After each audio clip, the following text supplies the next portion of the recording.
Hare Krishna.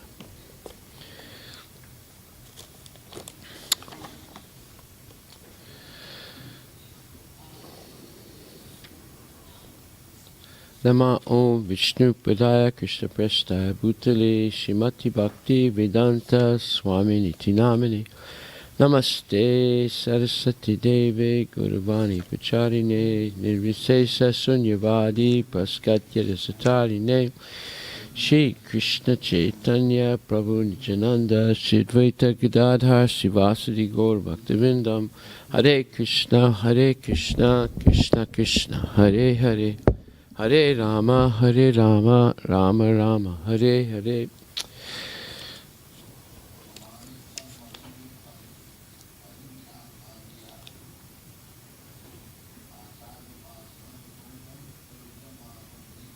Amanitvam, Adamitvam, Ahimsa Santirajamam, Acharya Pasamam, Socham, Staramam, Atman Vinigraha.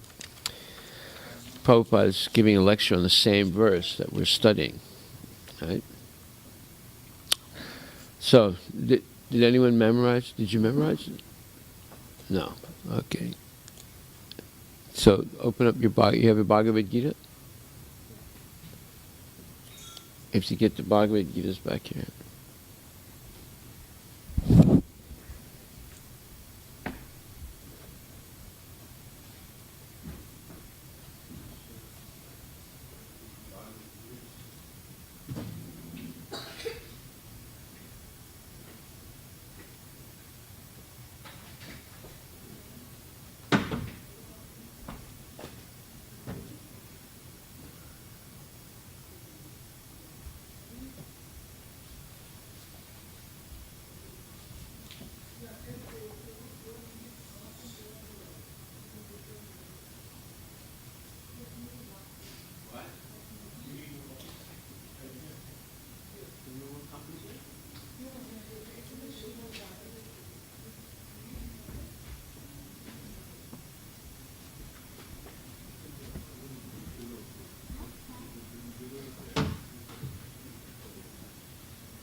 Chapter 13, verses 8 to 12.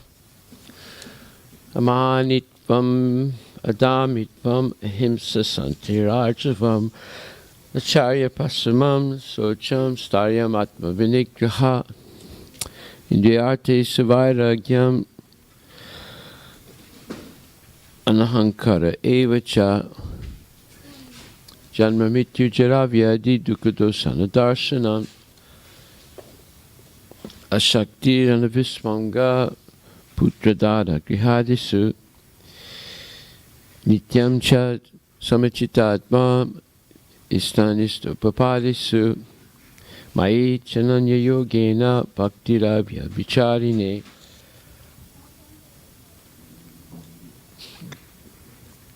Vivikta Seva Vivikta Desas Sevitvam Aratir Janasamsadi. Okay, so these are the verses. Adhyatma Jnananityatvam Tattva Jnanartha Darshanam Itad Jnanam Iti Proktam Ajnanam Yad Ato Yata. So, let's read the verse. Chapter 13, verses 8 to 12. Okay, so good. Huh? Yeah. Go real slow. Humility, kindness, non-violence, tolerance, simplicity, approaching a bona fide spiritual master, cleanliness, steadiness, self-control, renunciation of the object of sense gratification, absence of false evil, the perception of evil of death, old age, disease, detachment, freedom from entanglement with children, even-minded, even-mindedness amid pleasant and unpleasant events, constant and unalloyed devotion to me, aspiring to live in a solitary place, detachment from the general mass of people, accepting the importance of self-realization, and philosophical search for the absolute truth. All these I declare to be knowledge, and besides this, whatever there is may be ignorance. Okay. So, sometimes you've heard about values, learning values. It's impossible to learn values unless it's connected to Krishna consciousness. Simply learning stories will not really teach you values. So here we have 20 points of knowledge. And then each point is carefully explained by Prabhupada in a purport. This is the way to learn values, where it's connected directly to the philosophy of Krishna consciousness. So these 20 points are what constitute real knowledge. And we're studying so far the first 6, which are humility, pridelessness, nonviolence, tolerance, accepting a bona fide spiritual master, steadiness, and truthfulness, and the desire or the striving for self-realization,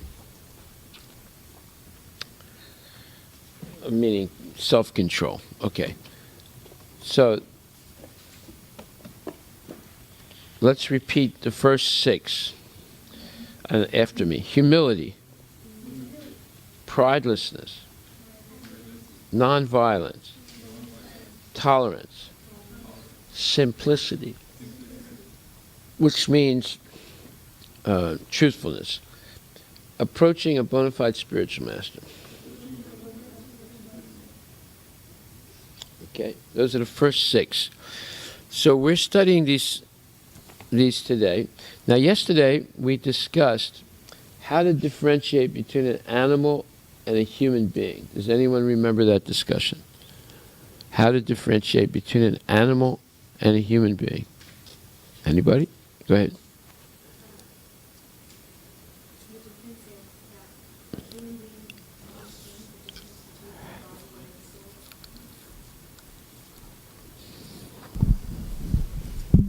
Well, okay, what are the similarities first? Let's talk about that.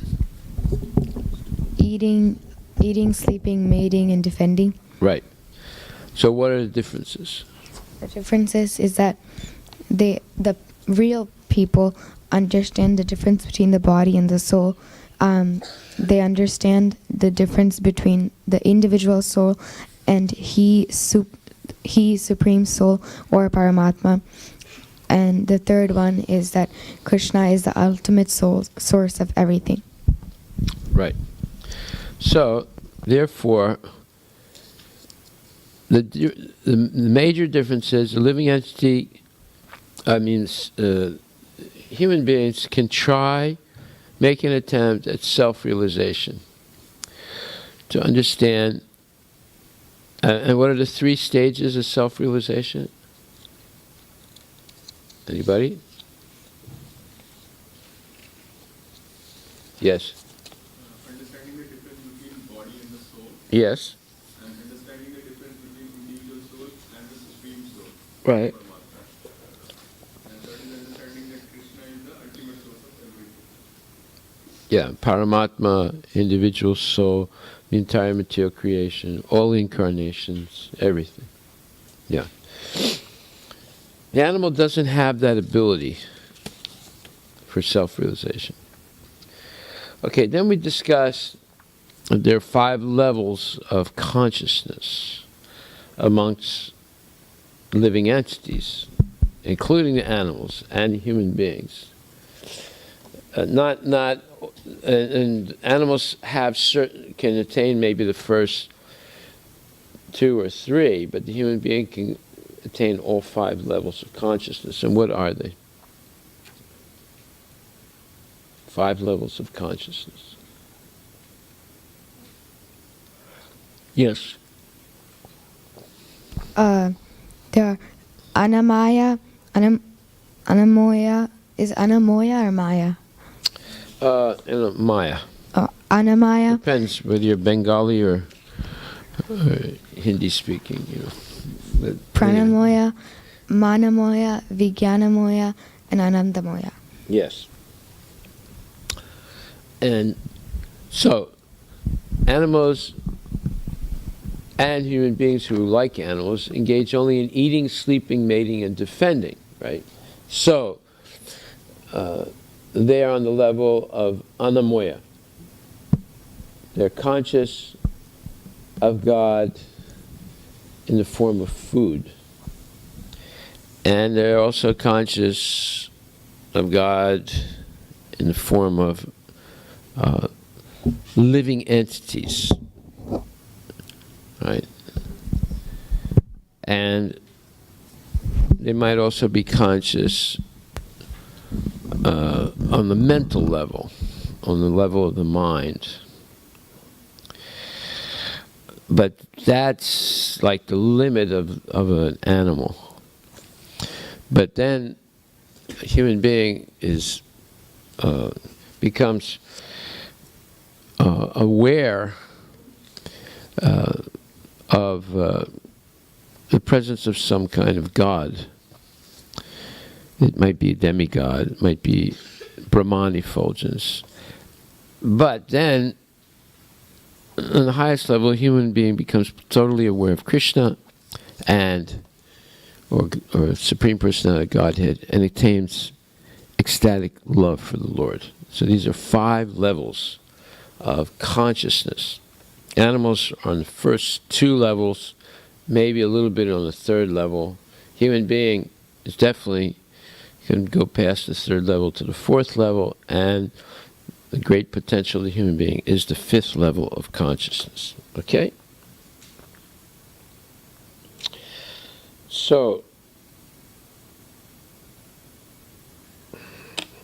then in this verses today, there's 20 points of knowledge that one can develop in life. And those points are also the real values of a human being as opposed to an animal. And therefore, knowledge, there's theoretical knowledge and practical knowledge, by which you can use the theoretical knowledge in your everyday life and attain real self-realization. So the name of theoretical knowledge is jnana. And the name of practical, realized knowledge, how to use the jnana in everyday life, is called vijnana. Okay? And knowledge means anything that can help you come closer to Krishna. So, the first point of knowledge is humility. Now, what we're going to do, we're just going to go over this again because this is very important, especially the first 6 points are extremely important. So, Amit Prabhu, I'm going to ask you, I'm going to excuse myself for 2 minutes. You ask each one of the devotees here to read 1 paragraph, starting with, the process of knowledge is something sometimes misunderstood by less intelligent men. Okay? Go ahead. I'll be right back. So who will read first? Okay, Arush, you start.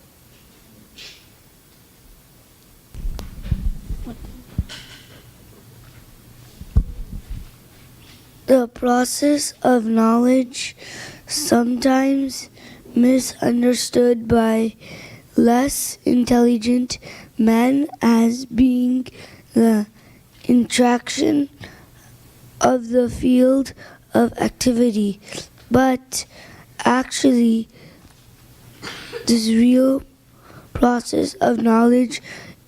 If one accepts this process, then the possibility of approaching the absolute truth exists.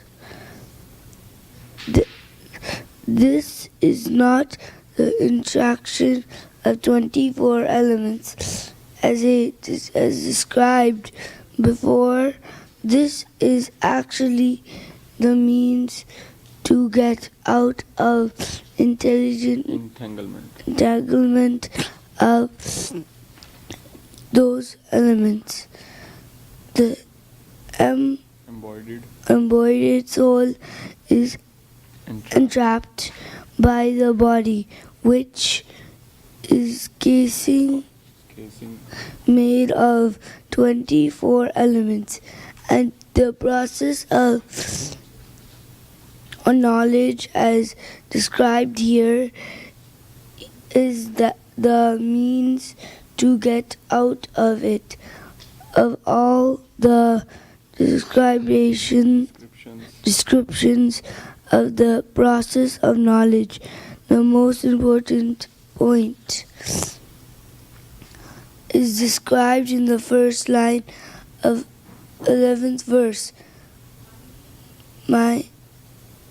The process of knowledge terminates in unalloyed devotional service to the Lord.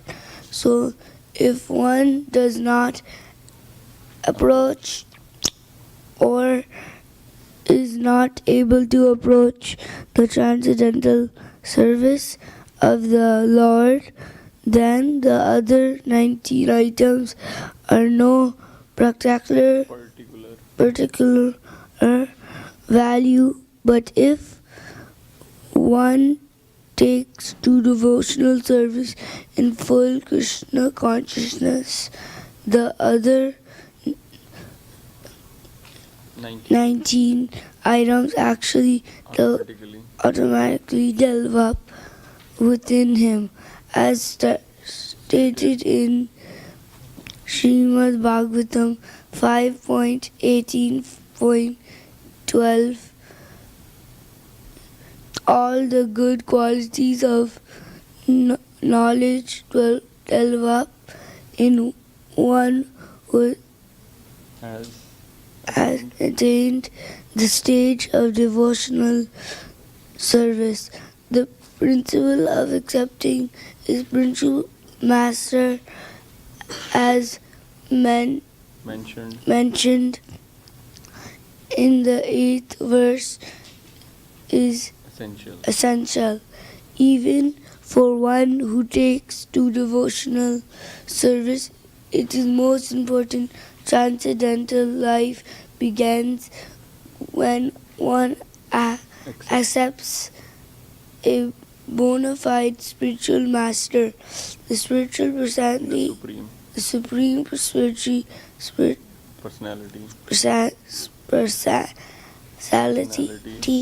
God, had.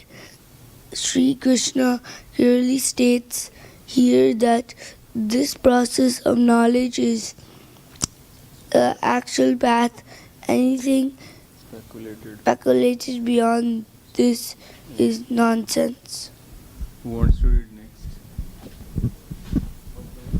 Next one, that verse is, it means, it's the first, it's from humility to self-control. Translation. Sai, you want to read? As for the knowledge outlined here, the items may be analyzed as follows. Humility means that one should not be anxious to have the satisfaction of being honored by others. The material conception of life makes us very eager to receive honor from others. But from the point of view of a man in perfect knowledge, one who knows that he is not this body, anything, honor or dishonor, pertaining to this body is useless. One should not be hankering after this material conception. Material deception. Deception. There's a difference in conception and deception. You know what the difference is? Mm. Huh? And not understanding, like. Well, conception means a concept is an idea or some principle that you understand. Deception is you are tricked to believe something that's not true. Okay? It's a deception. A concept is an idea or a principle. It can be true or not true, but usually it's true. But it could be untrue also. It's a concept. It's an idea. A deception is you're led to believe something that's not true. Okay? So here it says, let's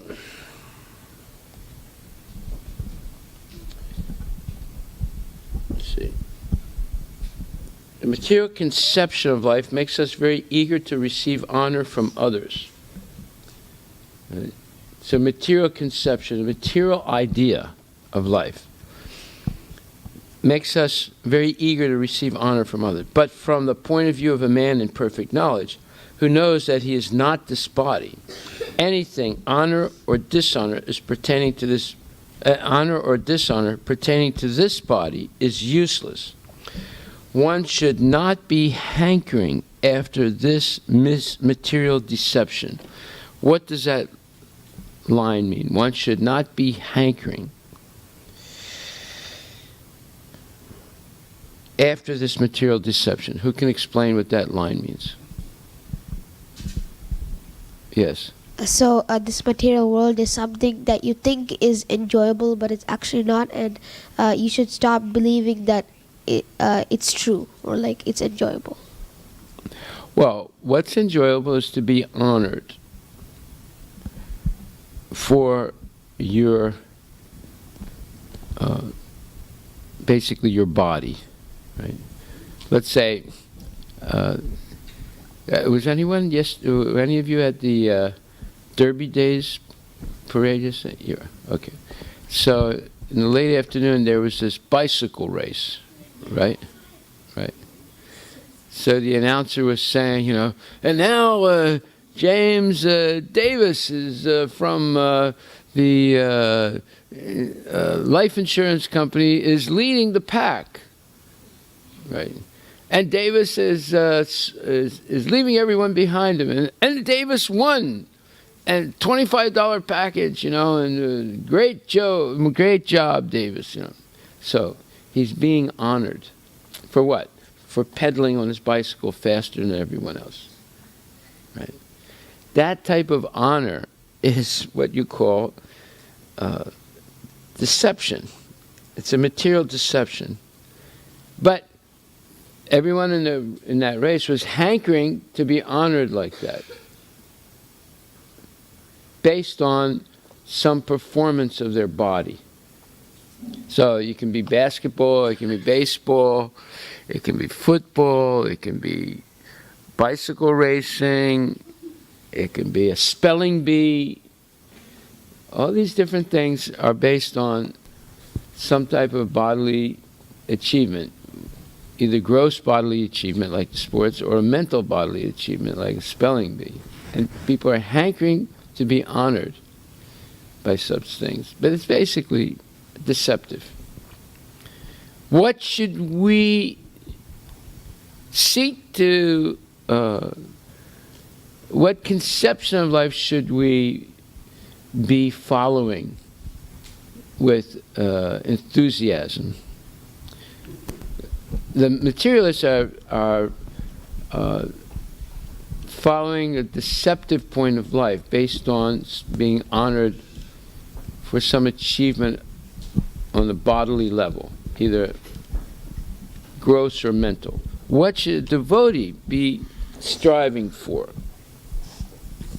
Based on what conception of life? What's the conception of life, and what should a devotee be striving for? Okay, what's the conception of life that the devotee accepts as the true conception of life? Conception means idea or principle. Yes. Huh? Yeah, that the purpose of human life is to develop Krishna consciousness, which means devotional service, service rendered favorably to Lord Krishna, right? And if a devotee is going to be honored, although the devotee is not seeking any honor, but if he's going to be honored, what should the devotee be honored for? What should the devotee be hankering for? Well, to be a good devotee, right? So one time, I think it was Lord Chaitanya was asked, who's the most famous person in the world? Answer: the devotee. So, do we have an example of that? Well, yeah, there's plenty of examples like that. When you read the Srimad Bhagavatam, you're reading about Prahlad Maharaj, about Dhruva Maharaj, about Narada Muni. Say, who are these people? Are they demons? They're devotees. And they're the most famous. So in the material world, you have Jesus Christ, and you have Muhammad, and you have Buddha, and more so we have Krishna. These are the most famous people. Why are they famous? Because they're devotees. Now, a devotee doesn't hanker to be honored for the service that they render, but they will naturally become recognized, not by the mass of people, but by Krishna. So Prabhupada was also recognized by Krishna, and because of that he was empowered to spread Krishna consciousness all over the world. These are the most famous people. Okay. So go ahead. So we were studying, one should not be hankering after this material deception. So what's the difference between a conception and a deception? Sai. A conception is an idea or concept, and a deception is something that you're tricked to believing it's true, or yeah. But it's not true, right? Yeah. Okay. So go ahead. Continue reading. People are very anxious to be famous for their religion, and consequently, sometimes it is found that without understanding the principles of religion, one enters into some group which is not actually following religious principles and then wants to advertise himself as a religious mentor. As for actual advancement in spiritual science, one should have a test to see how far he is progressing. He can judge by these items. Okay. What items is he talking about? Is it items that you find on a supermarket shelf? What items is he talking about? Huh? These 20 points of knowledge, beginning with humility, right? And so, read that again, what you just read. What you just read. Generally, people are very anxious. People are very anxious to be famous for their religion, and consequently, sometimes it is found that without understanding the principles of religion, one enters into some group which is not actually following religious principles, and then wants to advertise himself as a religious mentor. Okay, have any examples of this? You know what a religious mentor means? Mentor, M-E-N-T-O-R. Anybody? Who guides?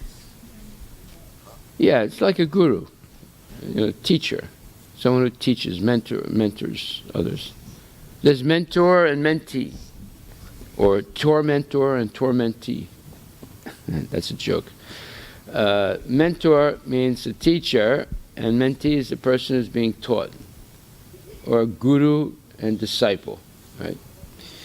So, are there any examples of without understanding the principles of religion, one enters into some group which is not actually following religious principles and then wants to advertise himself as a religious mentor? I can think of several already. And this is a hard question. Why is it a hard question? Because it requires, let's say, deep knowledge of what is a bona fide guru and what is not a bona fide guru. What is bona fide representation of Sanatana Dharma and what is not bona fide representation of Sanatana Dharma. So one example would be someone like Ravi Shankar. Have you ever heard of? Not the musician. There are two Ravi Shankars. There's the musician who plays the sitar, and there's the guru, who's a nice man. He's actually a nice, pleasant person. But he's an example of this. Who is he a disciple of? Do you know?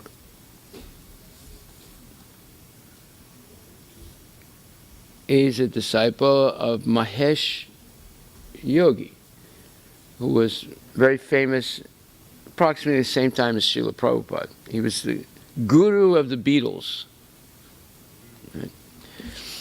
Now, Mahesh Yogi also is a nice person. As a person, a nice guy. And he was teaching yoga. But actually, it's not yoga, what he was teaching. He was teaching people to self-improve. I don't know if you ever saw, well, he was teaching transcendental meditation. And one of the silliest things they were teaching in transcendental meditation was levitation. Does anyone know what levitation means?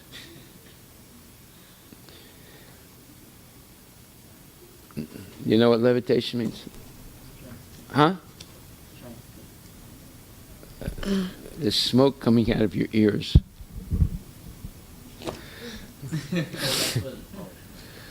That's not levitation. Smoke coming out of your ears. Yeah, what's levitation? It's when you jump in the air and I take a picture of you. No, that's not what levitation is. Levitation means you're flying through the... Yes, sir. Yes. Yeah, you're flying. You can fly. Who's the perfect levitator? You know his name. We discussed it already. We said his name already earlier today. Yes. Narad Muni? Yes.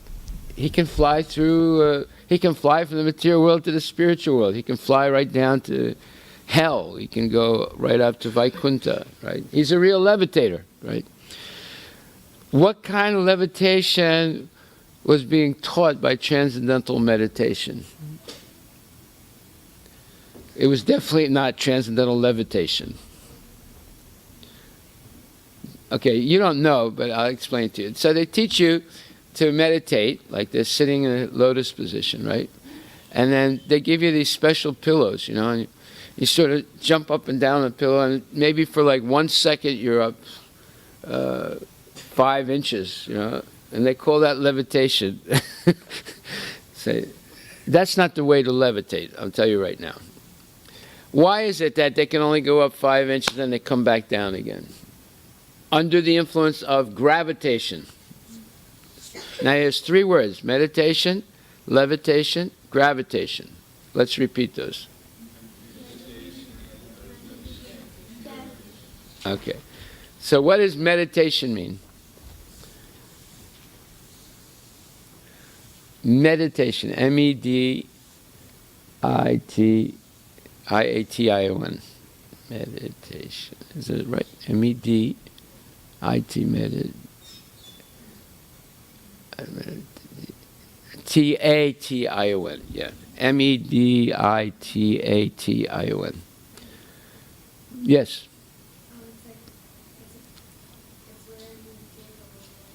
What? Where's the microphone? Microphone. It's when you...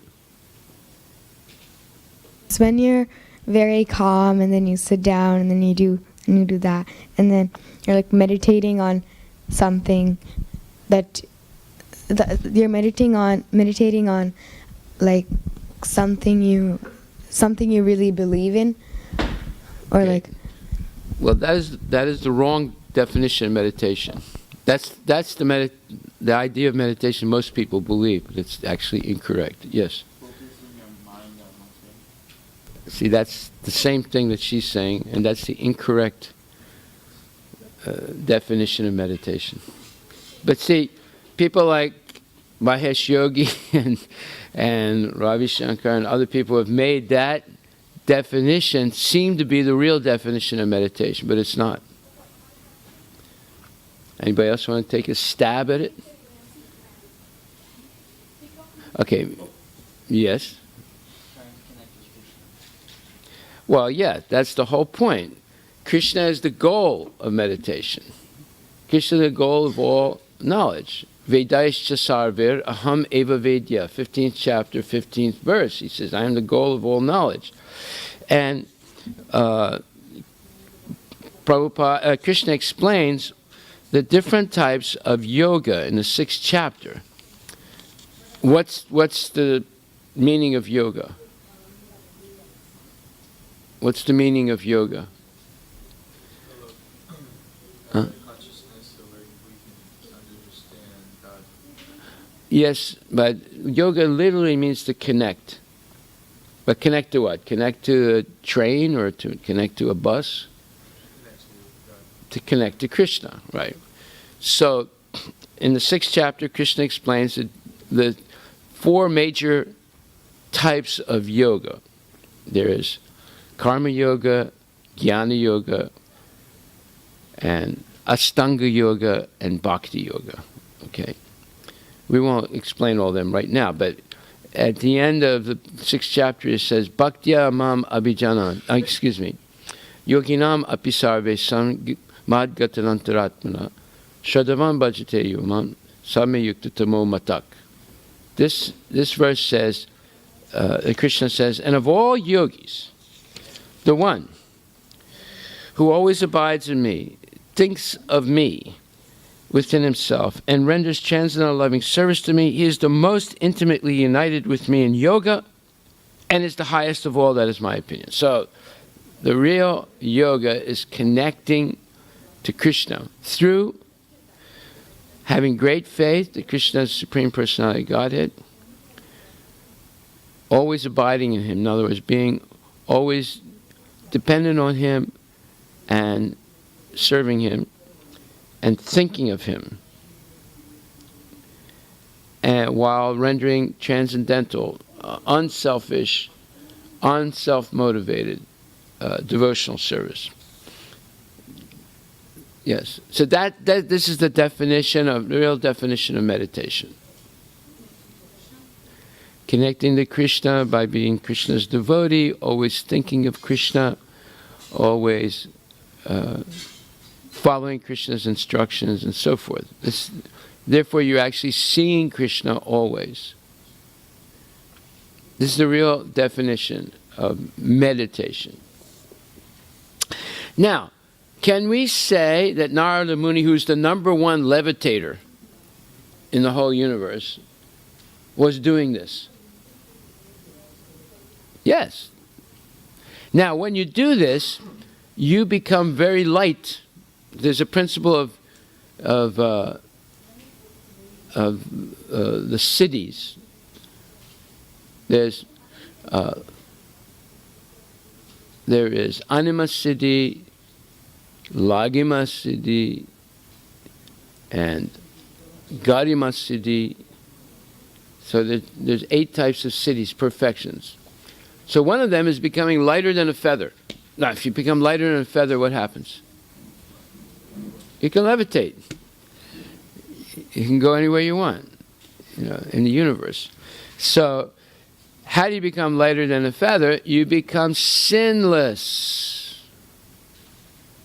Sinless. What makes people heavy is they're sinful.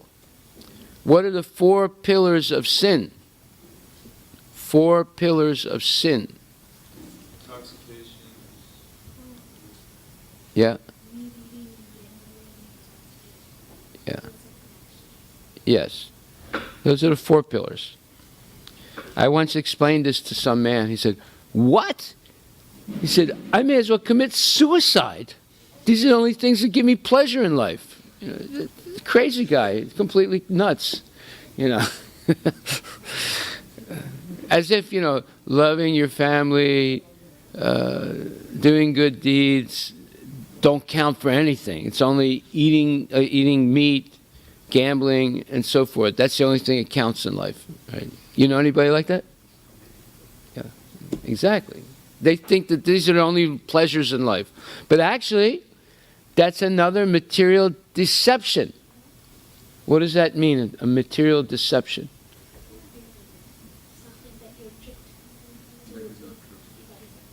Yeah. Like, for example, let's say you get a 4-year-old boy, right? Or a 4-year-old girl. And you tell him that smoking cigarettes is fantastic. It's the greatest pleasure in the world. There's nothing better than that.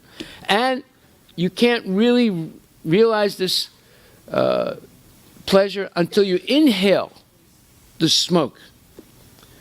So after brainwashing the little kid, they light up a cigarette and they take a big puff and they inhale and then blow out the smoke like a dragon. And they say, and now you can experience this highest pleasure. So the little kid doesn't know, right? They think this is the greatest pleasure in the world.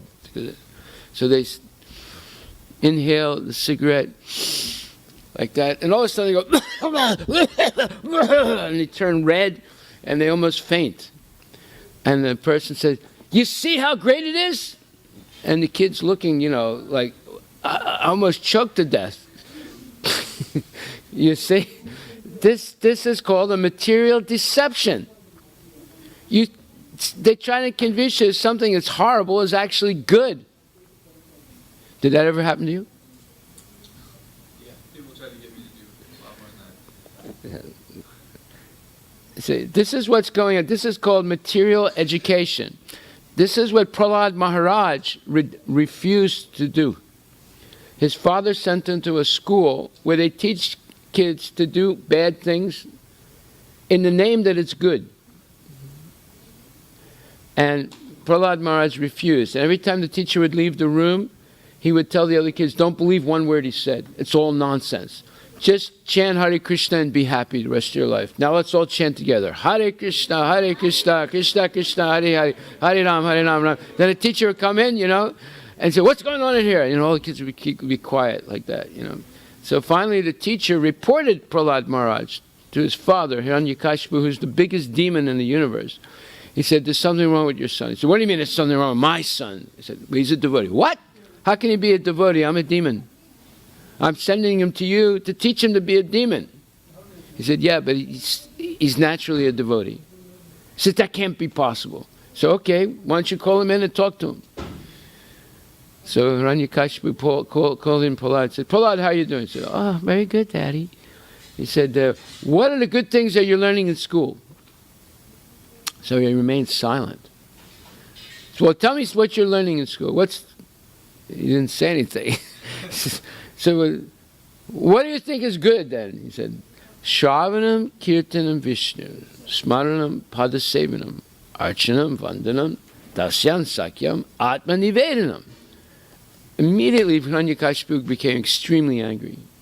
So, what kind of nonsense are you speaking? Where did you learn this from? Okay, what was Prahlad's answer? What's the best thing to learn? Huh? What is that? What does the Sanskrit mean? Shravanam, Kirtanam, Vishnu. Huh? Chanting, hearing. Chanting, hearing what? Rap music? Chanting, chanting, and then hearing. About Hearing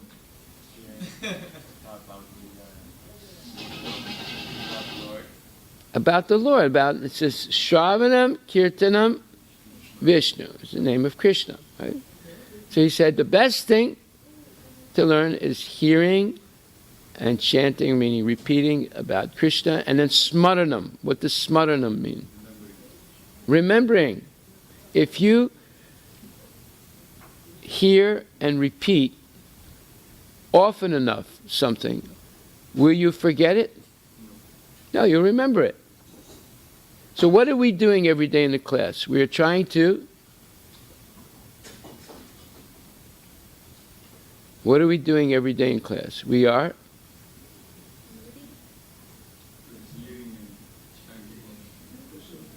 yeah. Well, what do materialists do? They do eating them, sleeping them, Maya, and forgetting them. Eating them, sleeping them, and forgetting them. Right?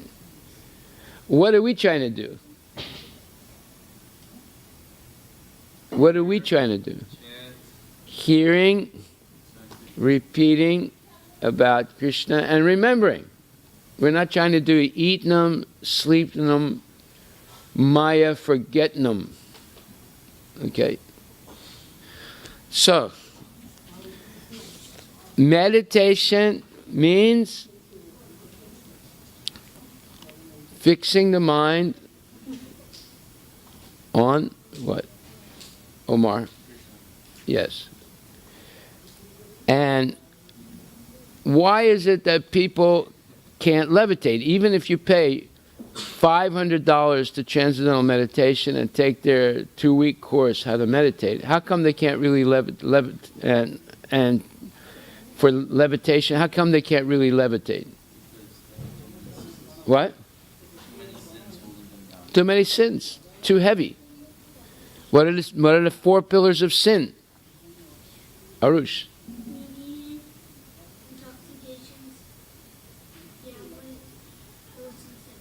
Yes.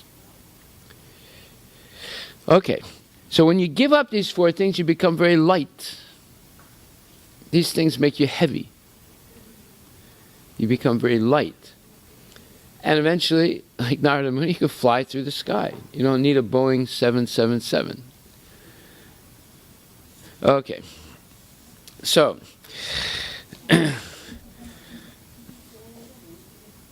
these are the 20 points of knowledge. And knowledge is anything that helps us come closer to Krishna.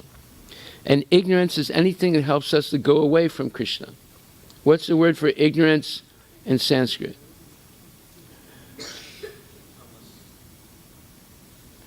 Yes, but more specifically, avidya. Avidya. And now, the question was, how did we end up in the material world where we are limited, but our desires are unlimited? How did we end up in the material world where we are limited, but our desires are unlimited? Does anybody have unlimited desires? That means every day they have new desires. Yeah? Well, because based on your karma, you can only get a certain amount of what you want. Well, that's true. But how did we end up in a material world where our desires are unlimited? But we are limited in achieving them. Well, in one sense, what you answered is correct. We can only attain in this lifetime what we deserve from our karma of the previous lifetime. Right? We can't go past that. But the desires are unlimited because we have become fooled by the material conception of life. What is the material conception of life?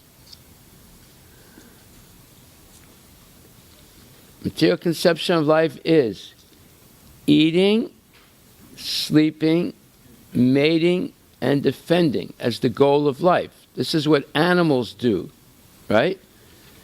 Animals don't try for self-realization. They try to increase eating, sleeping, mating, and defending. And devotees limit eating, sleeping, mating, and defending to gain time for self-realization. See, they're 2 opposite paths. Now, people like, well, let's say the impersonal school, the Mayavadis, they think that the goal of life is to become God. What do the devotees think? Now, look, Mayavadis also reduce eating, sleeping, mating, and defending. They also do that. Sometimes they might do it even better than us. But what is their goal? Yes, Sarushi. To become God. What is our goal? Huh? To become the servant of God. So see, there again, even amongst the people who reduce eating, sleeping, mating, defending, there's again a material deception. They think by doing these things they can become God. And we think that these can help us become what? Servant of God. Sincere servant of God. You see, so there's material deceptions everywhere. Not only as far as eating, sleeping, mating, and defending, even in spiritual life, there's material deception. That's why Krishna says, now look this verse up, 7th chapter, 3rd verse. Manusyanam sahasresu kaschit jatati siddhaye jatatam apisiddhanam kaschit mam veti tatvataha. Read it, Omar. 7th chapter, 3rd verse. Read it. Hurry. Hurry, curry. 7th chapter, 3rd verse. Says, read out loud with the microphone. Where's the microphone? Microphone, microphone, microphone. Dictaphone, dictaphone, dictaphone. Go ahead. By giving water to the root of a tree. What are you reading? That's not the 7th chapter, 3rd verse.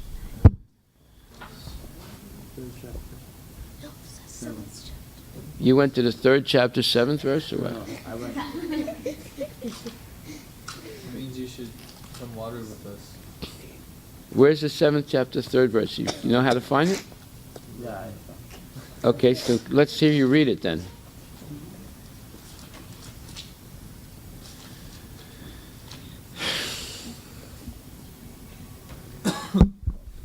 Out of many thousands among men, one may endeavor for perfection, and out of those who have achieved And perfection, of those, not out of those, of those. of those who achieved perfection, hardly one knows me in truth. Okay, read the purport. There are three. What? There are various grades of men, and out of many thousands, Okay, start one over may, again, and don't mumble your words. Start all over again. There are various grades of men. There are. Read Yeah. the word are also. Yeah, they are various grades of men, and out of many thousands, one may successfully. Wrong. One may. Sufficient, insufficient. One may be sufficiently interested in transcendental realization to try to know what is the self, what is the body, and what is the absolute truth. Okay, Generally, stop. We'll open the deities now, and we'll continue after the opening of the deities.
Haribol.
Yashomati नंदन व्रज परना gara gokula ranjana kana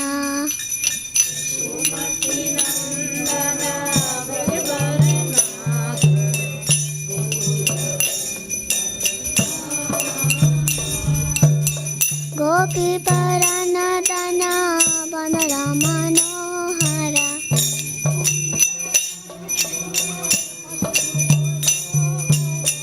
kaliya ramana vidana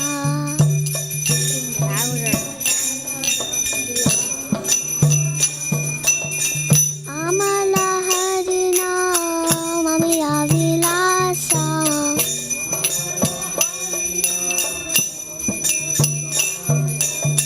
vipina purandana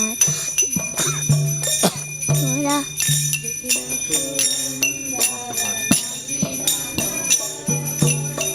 Bamsi bandana suvasa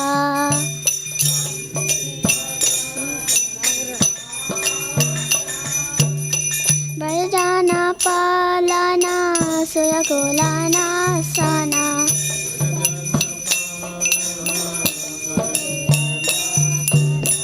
Nanda golana nakowala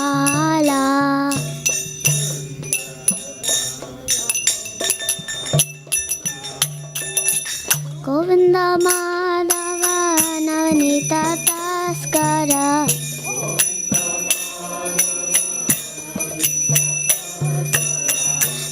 Sundarananda Gopala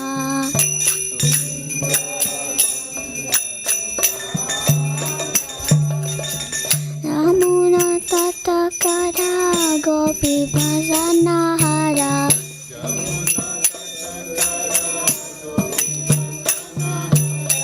Rasa Sarasika Kripa Moya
Krishna, Hare Krishna, Krishna Krishna, Hare Hare, Hare Ram, Ram Ram, Hare Hare.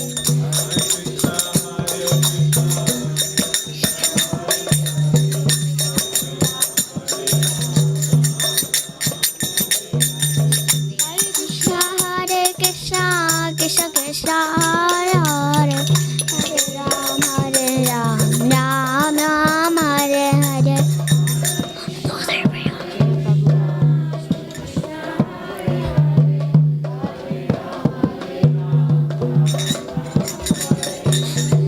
Jaya Prabhupada, Jaya Prabhupada, Jaya Prabhupada, Jaya Prabhupada, Jaya.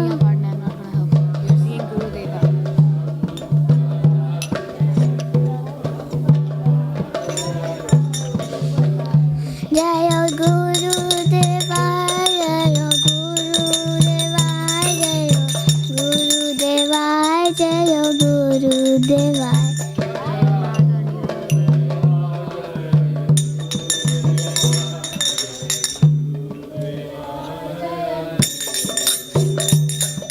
Jaya Radha Nila Madara, Nila Madara, Hare.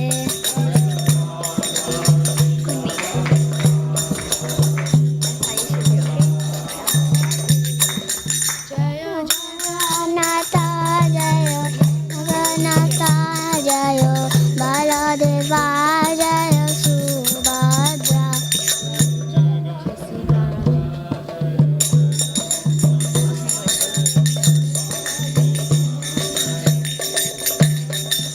Jaya Sita Ram, Jaya Sita Ram, Jaya Sita Ram, Jaya Lakshman Hanuman.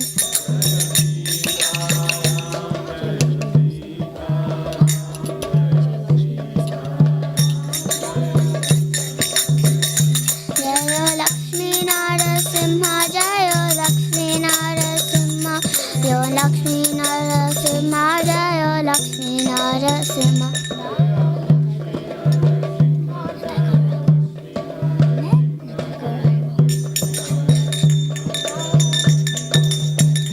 Nitya Gaura Hari Bol, Hari Bol, Hari Bol, Nitya Gaura Hari Bol.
We are reading now on the 7th chapter, 3rd verse.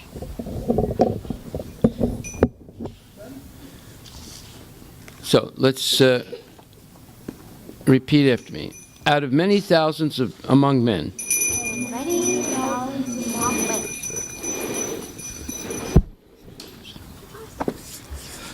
Jai Shri Shri Radha Nirvana. One may endeavor for perfection. What may endeavor for perfection? And of those who have achieved perfection, hardly one knows me in truth. Okay, so read the purport. There are various grades of men, out of many thousands, one may be sufficiently interested in transcendental realization to try to know what is the self. what is the body, and what is the absolute truth. Generally, mankind is simply engaged in the animal propensities, namely eating, sleeping, defending, and mating, and hardly anyone is interested in transcendental knowledge. The first six chapters of Gita are meant for those who are interested in transcendental knowledge and understanding the self, the super self, and the process of realization by Jnana Yoga, Dhyana Yoga, and discrimination of the self from matter. However, Krishna can be known only by persons who are in Krishna consciousness. Other transcendentalists may achieve impersonal Brahma realization, for this is easier than understanding Krishna. Krishna is the supreme person, but at the same time he is beyond the knowledge of Brahma and Paramatma. The yogis and jnanas are confused in their attempts to understand Krishna. Although the greatest of the impersonalists, Sripada Sankaracharya, has admitted in the Gita commentary that Krishna is the Supreme Personality of Godhead, his followers do not accept Krishna as such, for it is very difficult to know Krishna, even though one has transcendental realization of impersonal Brahma. Go ahead. Krishna is the Supreme Personality of Godhead, the cause of all causes, the primeval Lord Govinda. It is very difficult for the non-devotees to know him. Although non-devotees declare that the path of bhakti or devotional service is very easy, they cannot practice it. If the path of bhakti is so easy as the non-devotee class of men proclaim, then why do they take up the difficult path? Actually, the path of bhakti is not easy. The so-called path of bhakti practiced by unauthorized persons without knowledge of bhakti may be easy, but when it is practiced factually according to the rules and regulations, the speculative scholars and philosophers fall away from the path. Srila Rupa Goswami writes in the Bhakti Rasamrita Sindhu, devotional service of the Lord that ignores the authorized Vedic scriptures, literatures like the Upanishad, Upanas, and Pancharatra is simply an unnecessary disturbance in society. It is not possible for the Brahma realized impersonalists of the Paramatma realized yogis to understand Krishna, the Supreme Personality of Godhead, as the son of Mother Yashoda, or the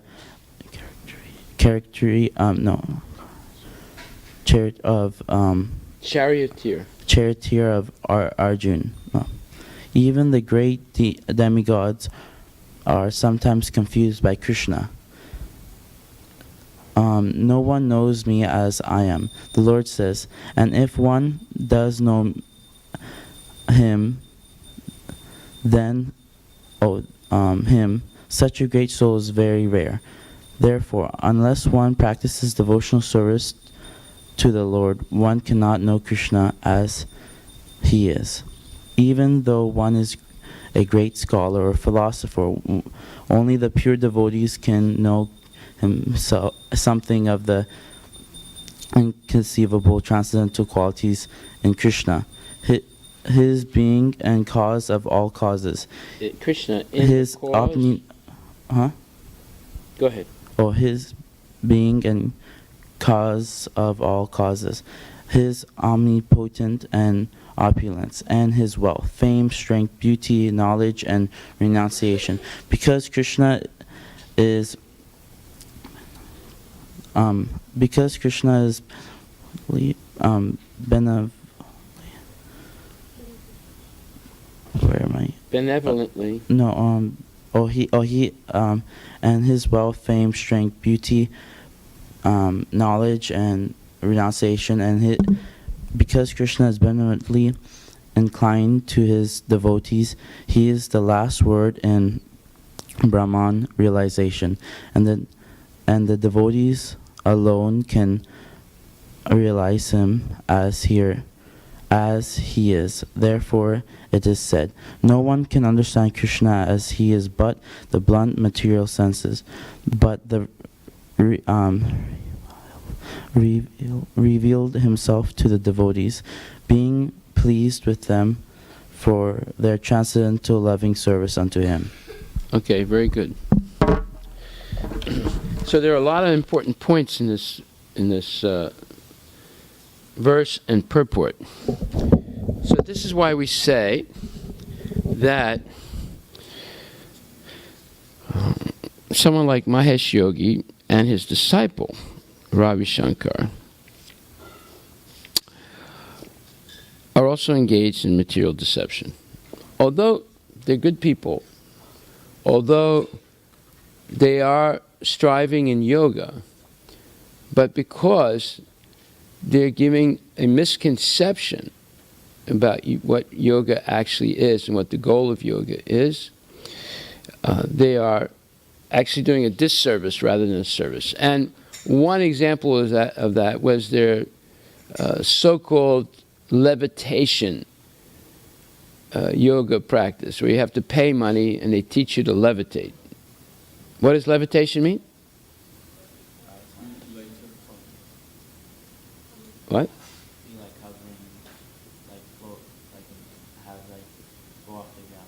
Floating in the air, flying through the air.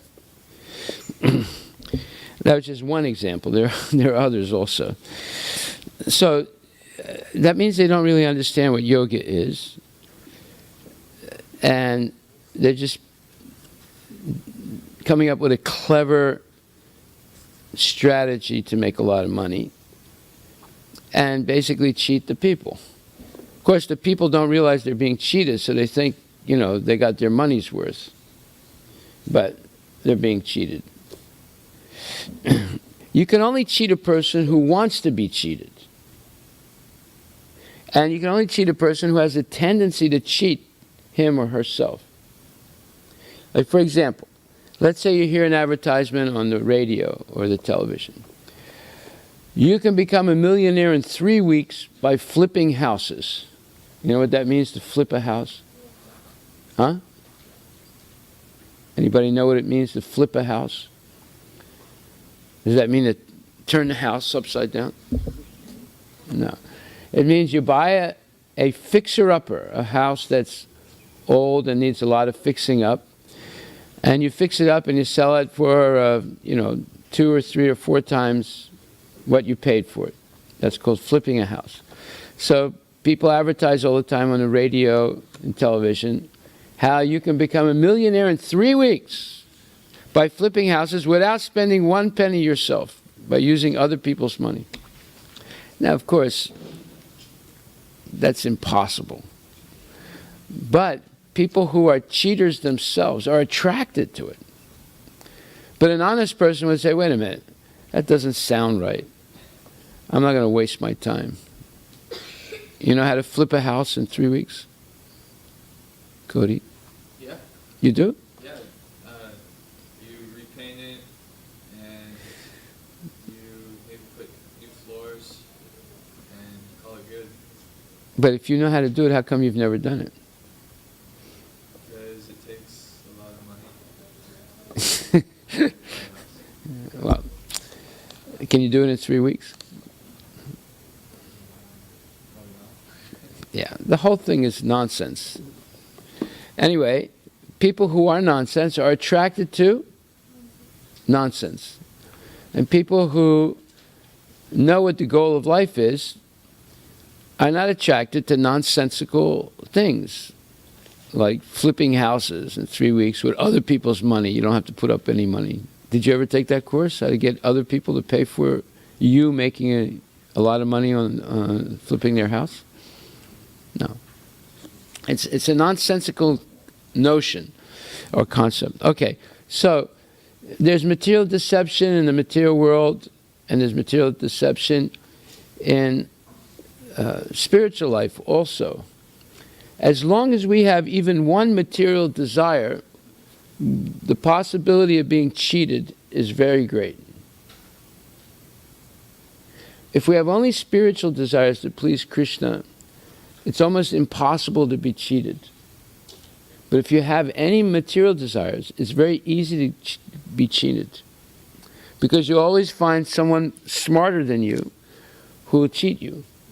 But if you have no material desires, all these smart cheaters can offer you millions of different ideas for making money or becoming famous, whether you'll say no, because that's not what you want in life. You see, the value of learning what is the real goal of life. That way you will not be cheated by the cheaters. And believe me, there are cheaters that are much smarter than any of us. But they can only cheat you if you have material desires. If you have no material desires, they can't cheat you. Right? Just like if I offer you a dead bird that I picked up off the ground to eat, would you eat it? Huh? No. Well, if I decorated the bird up, took all the feathers off, and put some makeup on it, and made it look like, something really nice, like a lemon meringue pie, but you could see its feet and its beak and its eyes, would you eat it? No.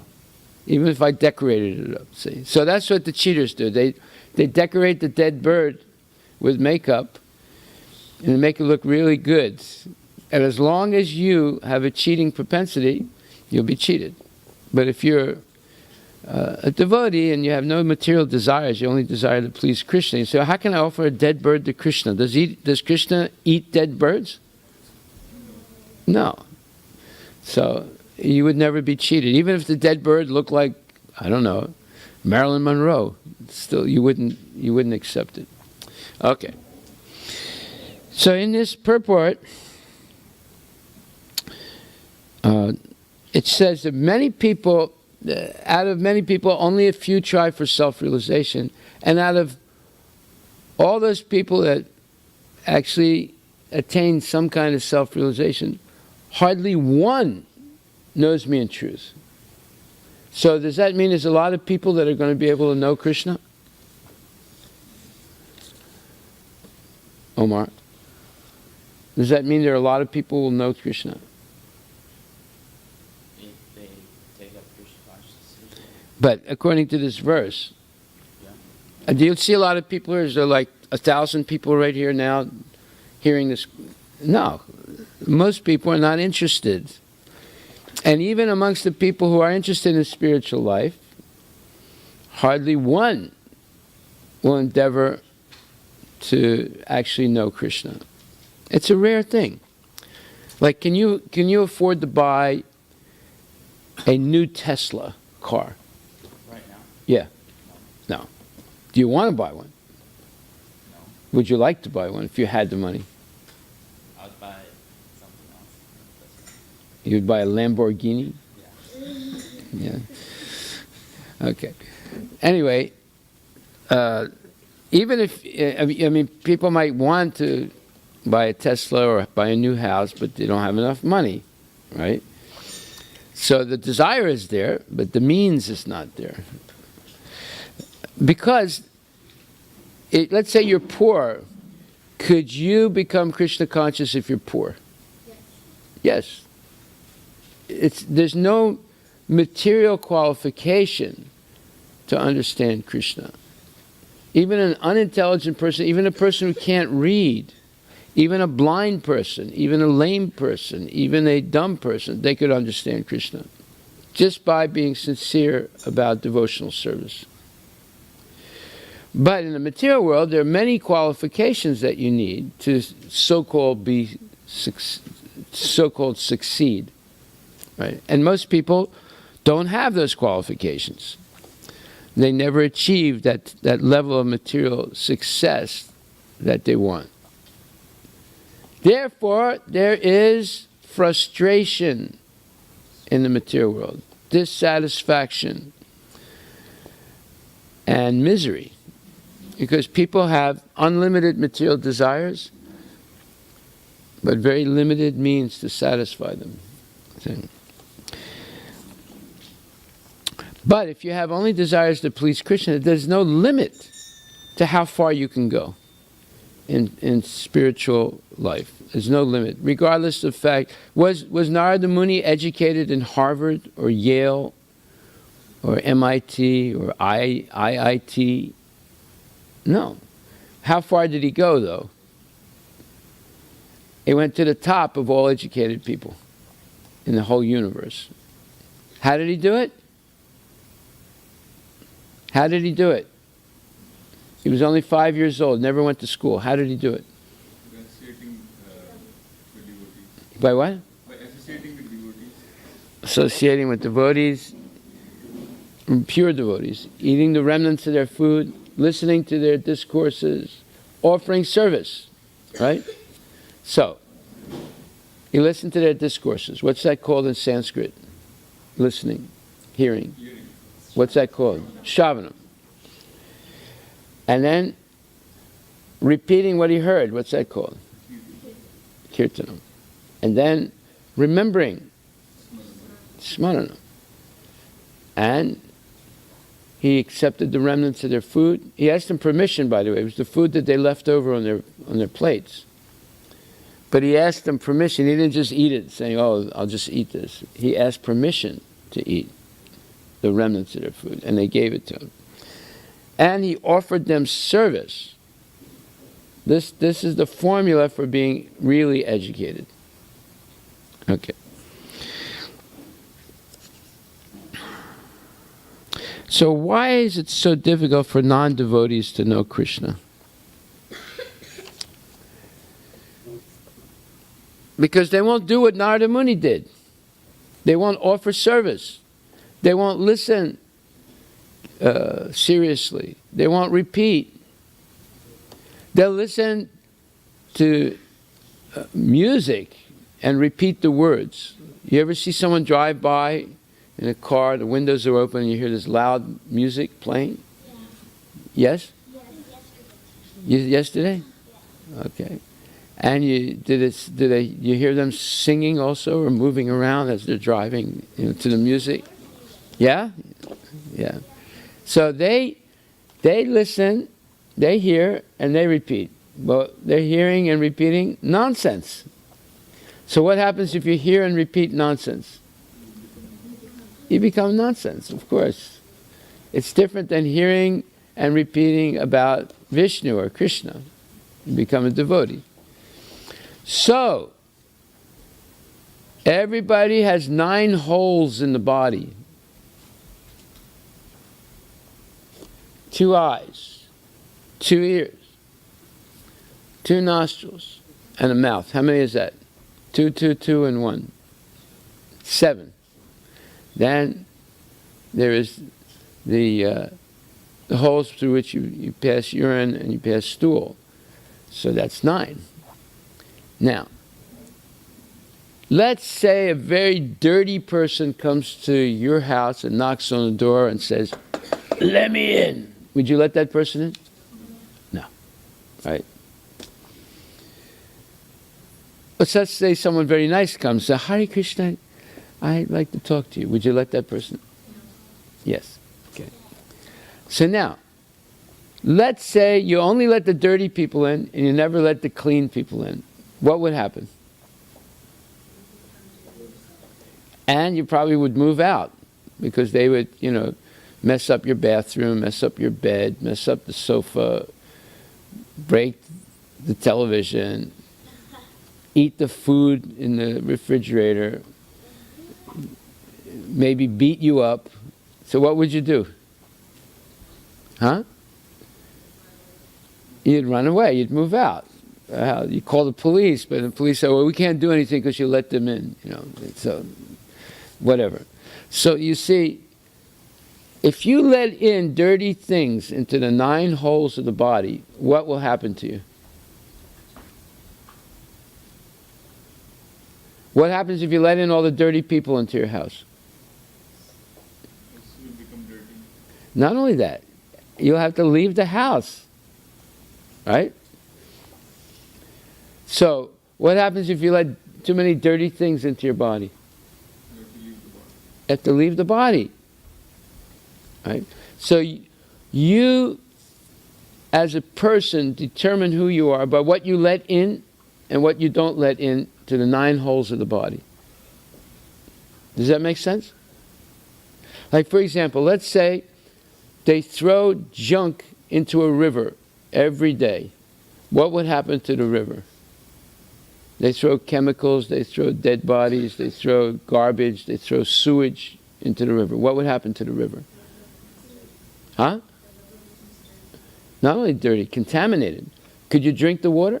No. Do you think the fish could live in that water? No. Right? So in the same way you have blood running through your body, right? If you put in too much junk into the body, what happens to your internal river called blood circulation? It becomes contaminated. If it becomes contaminated, you get sick and you could eventually die because you threw too much junk into your river, internal river, right? So the next time you see cookies, cakes, pies, pastas, and fried food and hydrogenated oil and everything, are you going to say, that's for me? You're just putting junk into your internal river. Right? And that junk, that river, where does it go? Goes up through the brain also. What does that blood and that junk do to the brain if it's full of junk and gunk? It makes you stupid. Right? Have you ever seen a drunk person? Are they acting intelligently or stupid? Why? Because they're putting alcohol into their blood system, and it's going to the brain and making them stupid. Right? So, you have 9 holes in the body. Right? Let's see, 9 holes. And you're going to determine what goes into those holes. Yes? What's the difference between alcohol and wine? Wine contains approximately anywhere from 4 to 40, well, up to 40% alcohol. And vodka contains 90 to 95% alcohol. So that's the difference. Or beer contains maybe 20, 25% alcohol. So that's the difference. But isn't wine like dry grape, like bad dry grape? No, alcohol is produced by fermentation. Fermentation is a rotting process, yes. So it depends. They can stop the fermentation at any point they want. So they can make pure vodka, or they can make different grades of alcohol content in the rotting liquid. If it's like a rotting liquid, why people get so addicted to it? Well, the key word is addiction. It changes your body so that you need it at a certain point to feel normal. And understand this, whenever you put an intoxicating substance into your body, it changes the normal functioning of your body. And if you keep doing it, the only way you get back to feeling normal is by taking that addictive substance. So in the beginning, it makes you feel great. But as you keep taking the addictive substance, it can be a cigarette, it can be alcohol, it can be, harder, even worse drugs. It changes your body. It starts filling your body with toxins. And then you have to continue taking the drug just to feel normal for a little bit. It's no longer feeling great. It's just to feel a little bit normal. That's why it's an addiction. Yeah, but before you started... And the only way you can get rid of that addiction is by purifying your blood system. getting all the toxins that were introduced out. And that can take a long time. It can take up to 7 years, yeah.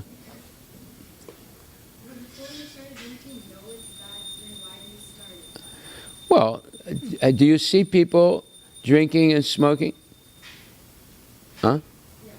Because they get addicted to it. Addiction means it changes the way your body functions so that unless you take it, you don't feel normal. You see, it's a very nasty thing. Just like if you take a very small amount of poison. There used to be in India, little girls were given small amounts of poison, not enough to kill them. And as they grew older, they increased the poison, but at the same time their body developed a certain tolerance for it until they became adults, where they could drink enough poison to kill a person, but they wouldn't die. And then they used these persons to assassinate other people. Because all you would have to do is kiss them, you would die. They were professional assassins. They were trained from being little girls up to being adults. By the time they were adults, they could take enough poison to kill any person, but they would not die because their body built up natural immunity to it. And then they would be sent out to kill people, but not with a gun. If you just kiss them, it's enough to die. You see, so whenever you introduce a poison into the body, it alters the way your body functions. And unless you keep taking it, you don't feel normal. That's why people get addicted. They can get addicted to alcohol, you can get addicted to cigarettes, you can get addicted to eating junk food containing monosodium glutamate. You ever hear that? MSG, monosodium glutamate. Monosodium glutamate is very, very often used in Chinese food. The Chinese food is the ultimate junk food. It's been made and sold in America for the last 120 years. And it's the secret ingredient of most Chinese food. Nowadays Chinese restaurants have a sign outside the door. No MSM in our food. You know? Anyway, Jai Shri Radha Nila Madhava Ki Jai.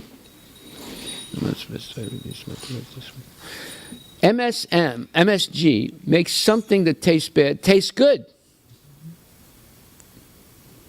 It makes something that tastes bad actually taste good. And it makes something that tastes good even taste better. So whenever you see MSG as an ingredient of something that you buy, don't buy it, don't eat it, because it's addictive. And you get hooked on it. You see. So there are drugs like that are highly addictive, that make something bad seem to be something good. Unless you're educated, you don't realize this. Right? Did you ever hear of MSG, monosodium glutamate? You ever heard of it, sir? Yeah. Is it good or bad? Huh? You don't know. Well, now you know. Yeah. Some people say, "Oh, it's good." You know, monosodium glutamate. You know, if you can't pronounce it, don't eat it. If it says, you know, wheat and corn and so forth, you can pronounce those words, right? So you can eat it. But if it says wheat, monosodium glutamate, sodium benzoate, potassium benzoate, so don't eat it because you can hardly pronounce the word. Those are all toxic chemicals, right? And usually they're either preservatives or taste enhancers. They're extremely bad for you. Okay, so here we learned that it's actually a rare thing to become a genuine devotee of Krishna. But it's possible for everyone. Okay, so going back to our subject, the 20 points of knowledge. The goal of Krishna consciousness is to teach us how to change our desires from material desires to spiritual desires. That's like going from iron to gold. Is gold worth more than iron? If you have 1 ounce of gold and 1 ounce of iron, do they have equal value? No. 1 ounce of gold, I don't know what 1 ounce is now. It's in the thousands of dollars. And 1 ounce of iron, you could probably buy it for about, depends where it comes from, China or somewhere else, but you could probably buy it for $1 or $2. Whereas an ounce of gold, you have to pay thousands of dollars for it, right? Huh? $3,000. Is that the price now? Yeah, it's like 10 ounces, it's like 30 or something like that. Okay. So, material desires are like iron, and spiritual desires are like gold. So, what is a material desire? Give me an example. Give me an example of material desire. It's something that you want. Like, you want a cell phone, you want an iPhone. Huh? Fast cars. Okay, let's say a BMW. Okay?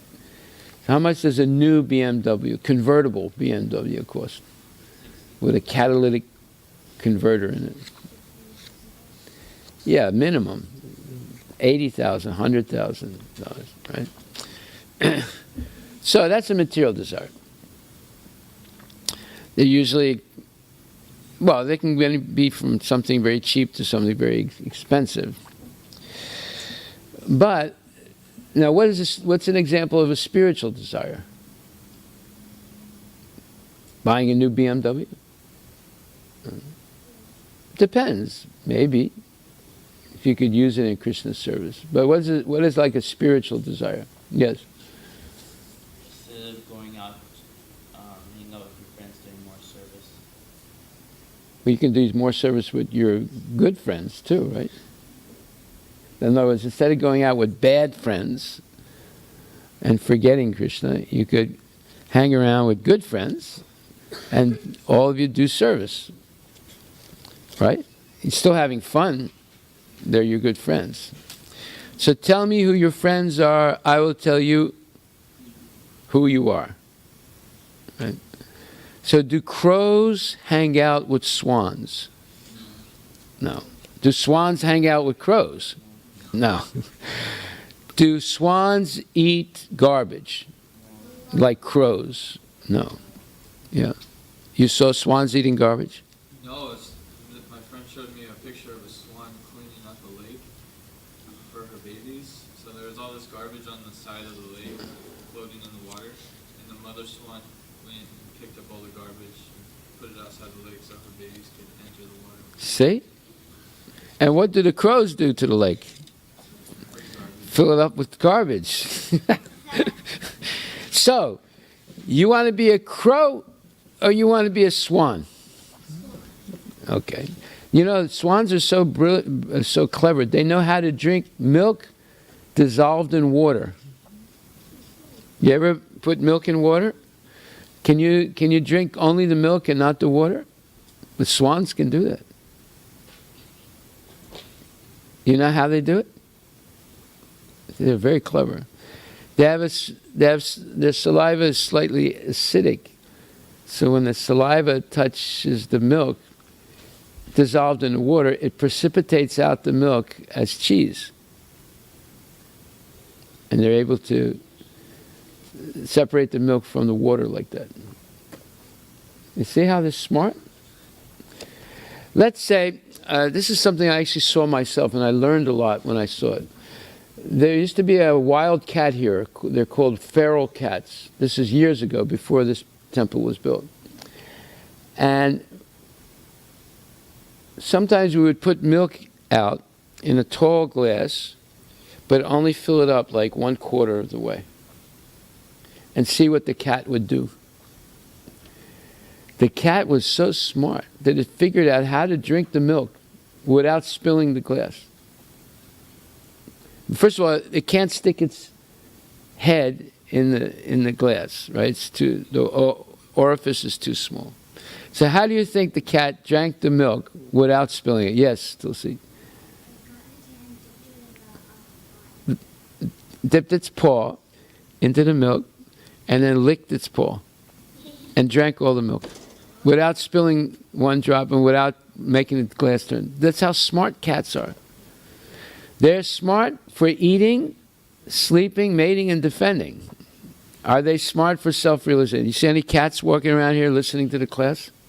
No. But yet, that doesn't mean they're dumb. They're smart about eating, sleeping, mating, and yes. They can't get into it. It's a cup. It's a glass. The hole is too small for them to stick their head in. You have to give milk in a bowl to a cat. You see. But the cat figured out how to drink it. She was sticking her paw in and then licking her paw, and she drank the whole milk. You see. Okay. So there are two types of people that are always happy.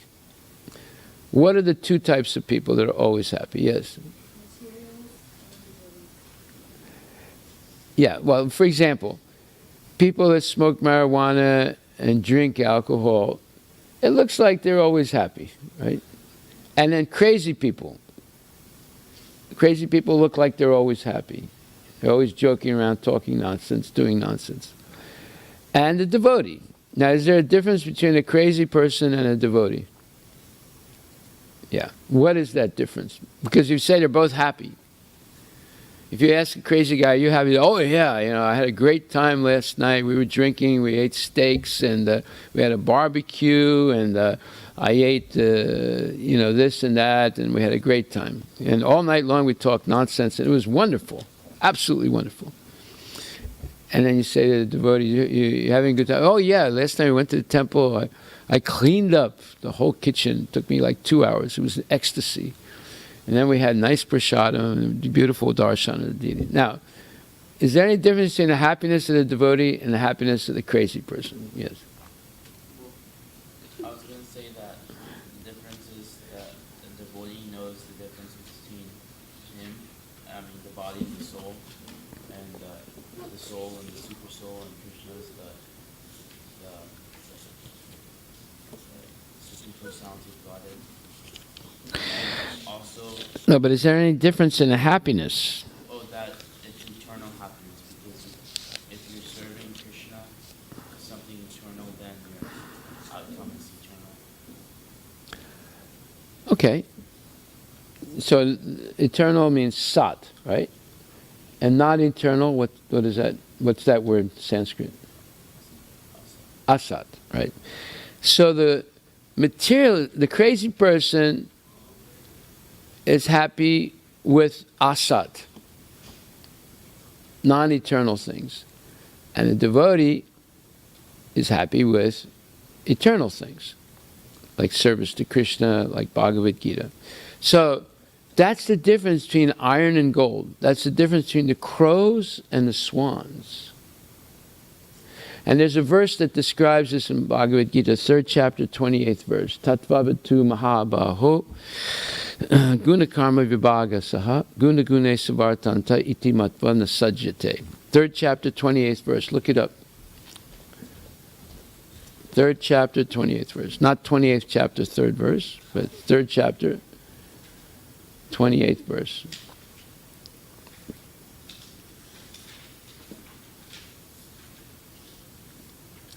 Okay, who's going to read? Go ahead, you read.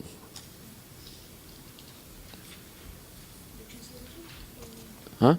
Verse first.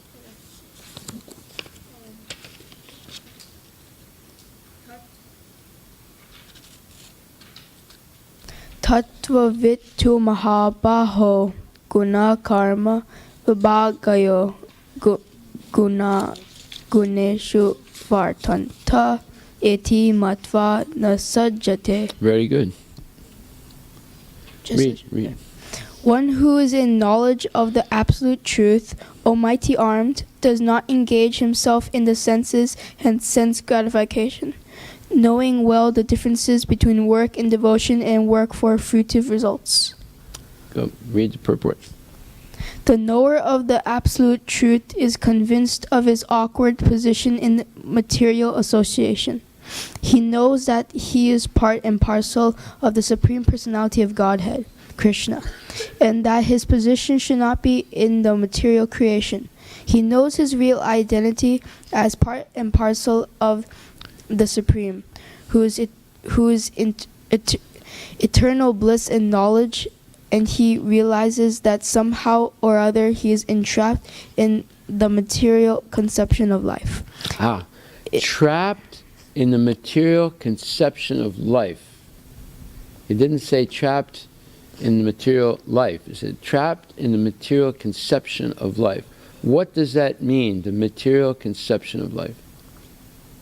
The conception that our life is material. No, that's not what it means. Eating, sleeping, making, defending. Yeah, the material conception of life is I can be happy by eating, sleeping, mating, and defending. Or eating them, sleeping them, and Maya forgetting everything about Krishna. Say, eating them, sleeping them, and forgetting them. Right? So, that's the material conception of life. What's the spiritual conception of life? I can be happy by Shravanam, Kirtanam, Vishnu, Smaranam, Padasevanam, and so forth. Right? So there's two different conceptions of happiness. Happiness of the fool and happiness of the devotee. And they're called diametrically opposed. You can write this word down. It's a very good phrase to know. D-I-A. D-I-A. D-I-A. M-E-T. R-I-C-A-L. C-A-L-L-Y. Diametrically opposed. O-P-P-O-S-E-D. Look up the word diametrically, Omar. Make sure I spelled it right. Diametrically, it means completely opposite. Diametrically opposed. The material conception is completely the opposite of the spiritual conception. Material conception is I can be happy in life by eating, sleeping, mating, and defending, all temporary things. And the spiritual conception is I can be happy in life by engaging in Krishna's service, by hearing, repeating, remembering the Lord, and serving the Lord, etc. Okay? Did I spell it right? Yeah, it's Spell it. completely different points of views. Yes, and spell the word. It's D-I-A-M-E-T-R-I-C-A-L-L-Y.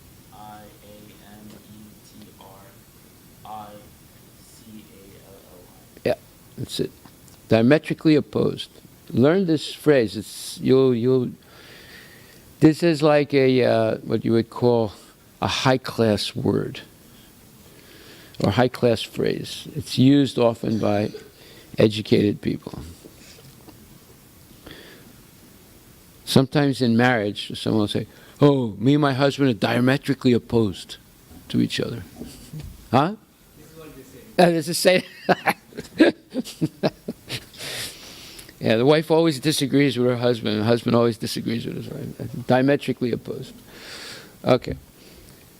So continue reading. The material conception of life. Say, material conception of life.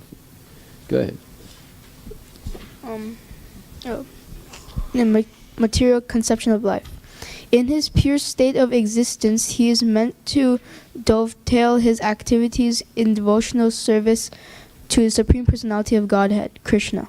He therefore engages himself in the activities of Krishna consciousness and becomes naturally unattached to the activities of the material senses, which are all circumstantial and temporary. Okay, circumstantial and temporary. The activities of the material senses are described as circumstantial and temporary. What does that mean? Circumstantial and temporary. We know what temporary means. What's circumstantial mean? Depending upon the situation. Yes. Like let's say you walk into Costco and you're going there to buy 2 pounds of broccoli. That'll cost, and it's Costco, so you can get 2 pounds of broccoli, let's say, for $4. Right? But to get to the section where they sell the fruits and vegetables, you have to walk through the whole store. And on the way, you're seeing things that you think are really good and cheap. So, when you come home, you bring home a television, a new computer, and 2 pounds of broccoli. How did that happen? When you only went into the store to buy 2 pounds of broccoli. And by the way, how come the broccoli is always all the way at the back of the store instead of being right in the front of the store? Anybody know? Yes. So that people who walk in, they could be attracted by the electronics and Very good. said want to get that. Exactly. Very smart. You see how clever Costco is. They make you walk through the whole store to get to what you want to buy, which is very cheap, right? $4. But you end up spending $2,400. Right? You had no intention to buy it. So that's what circumstantial means. Based on the circumstances, the situation. See, that's why it's called impulsive buying. Write this word down. Impulsive buying. I-M-P-U-L-S-I-V-E. Impulsive buying. What does that mean? Cody, who works in Home Depot, where they do the same thing. You used to work with. That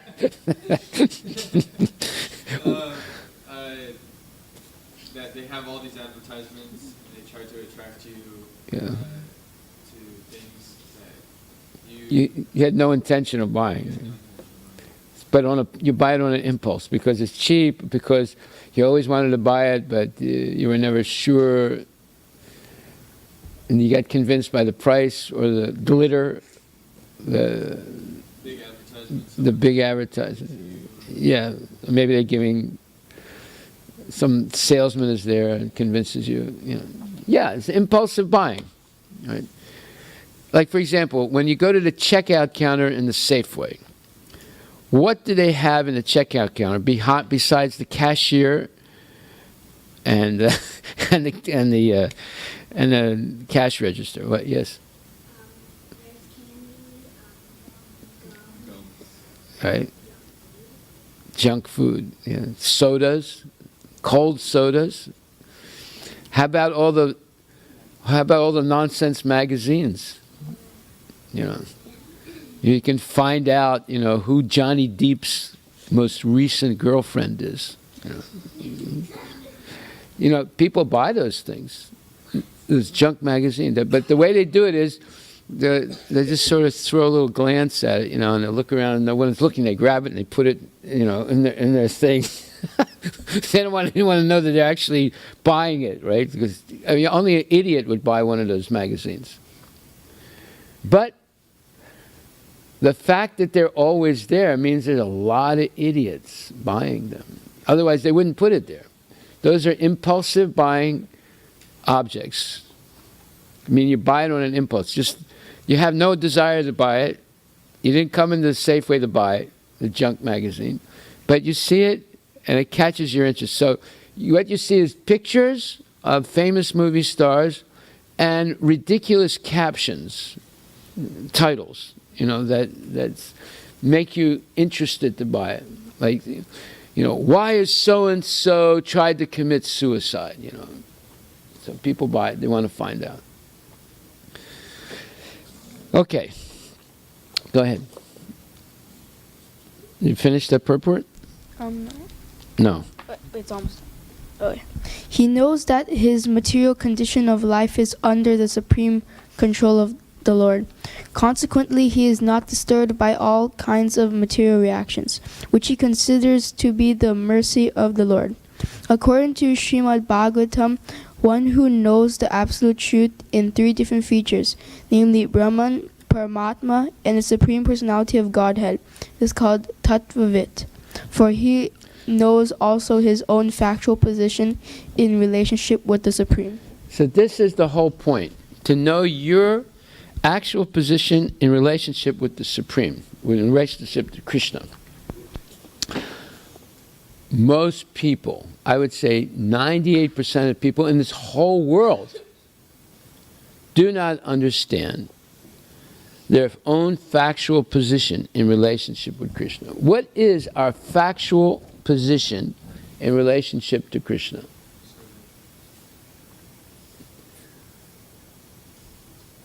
What is your answer? Servant. Servant. Anybody else have an idea? What is our actual position in relationship to Krishna? Six eternal servitude of Krishna, and there are 6 relationships between the idea of God.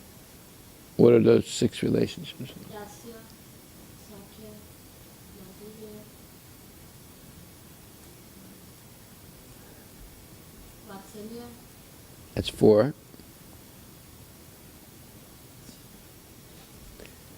Santa, That's 5.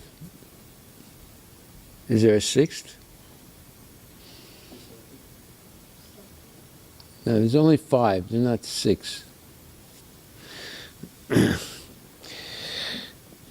Yeah, you have relationship of neutrality, relationship as servant, as friend, as parent, or as conjugal lover. Okay, these are 5 relationships. How many of those 5 do devotees aspire for? Dasya.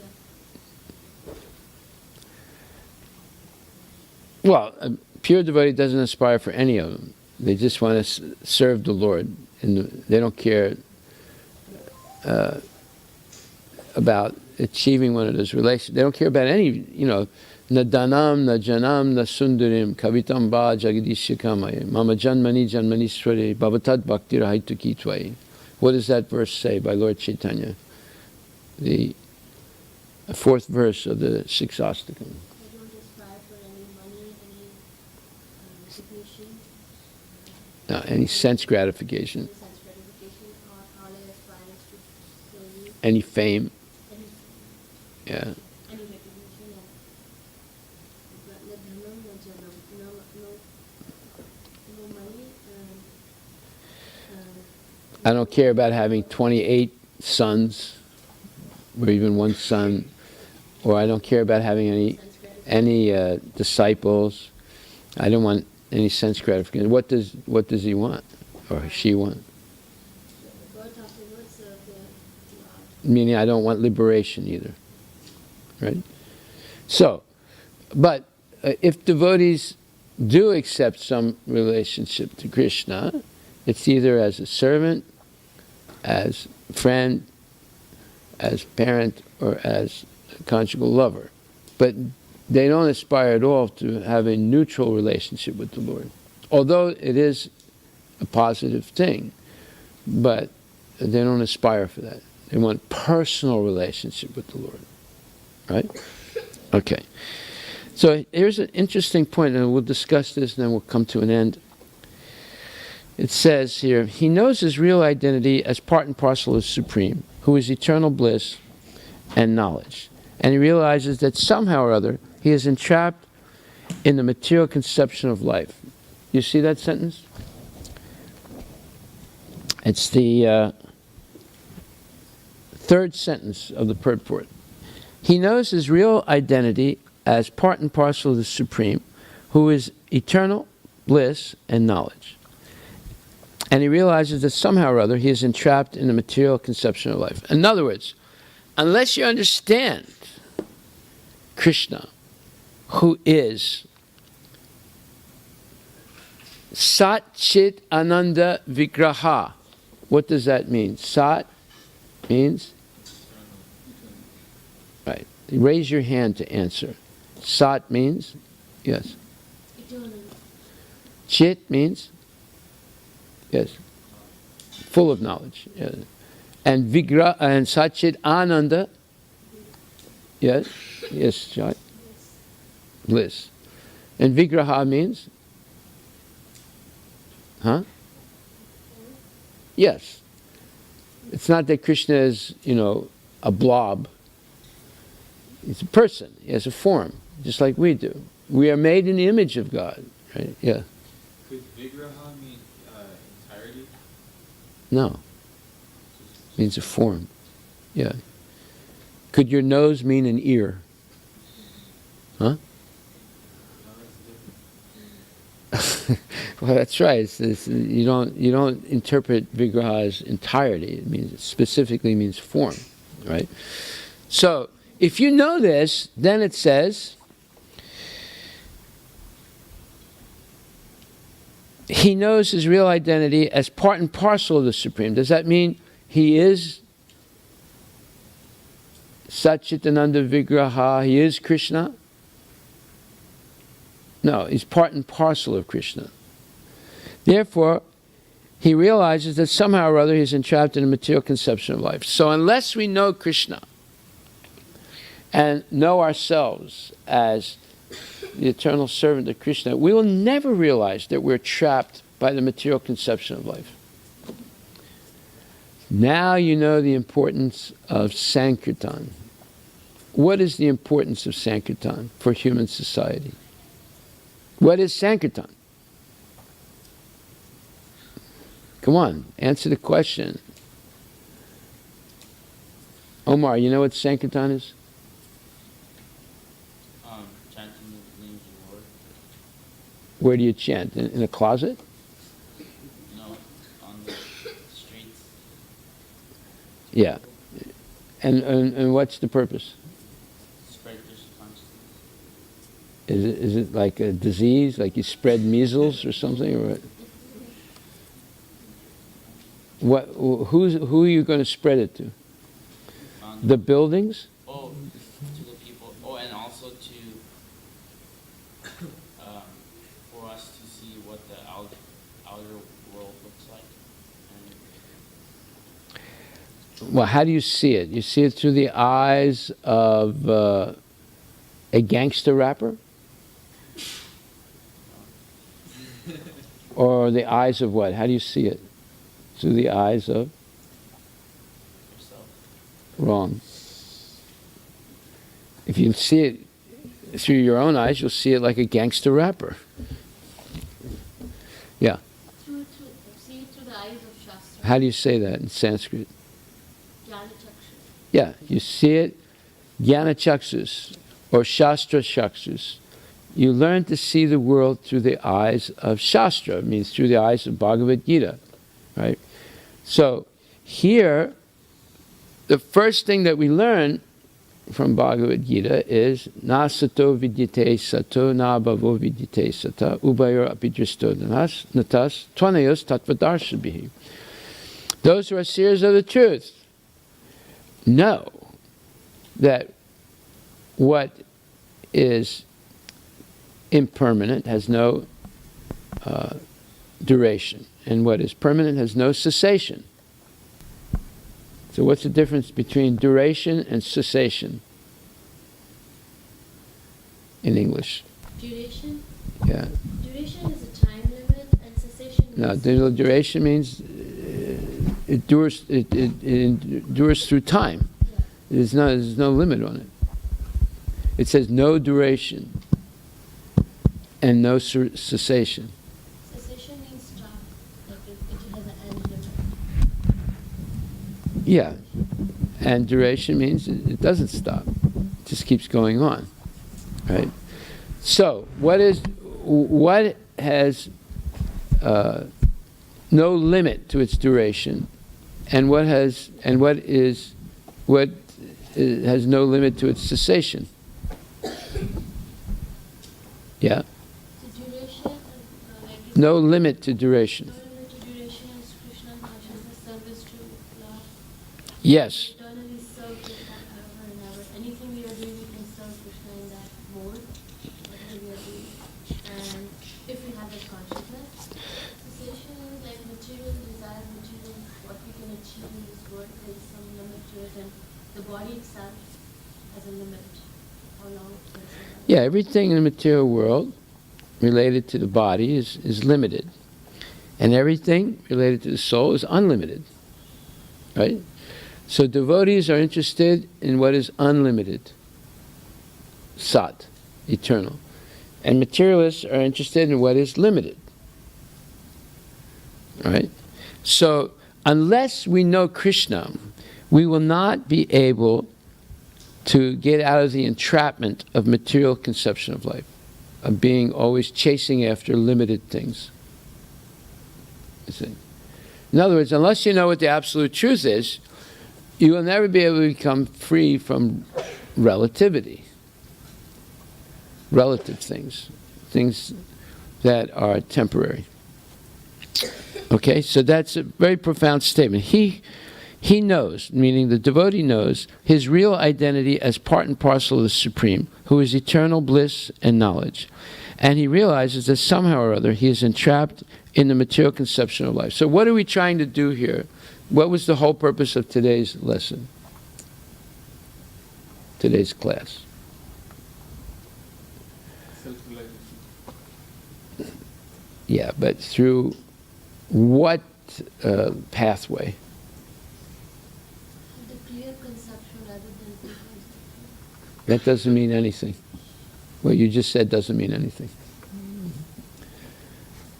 Okay, whenever I ask a question, it's something that I either just read or said.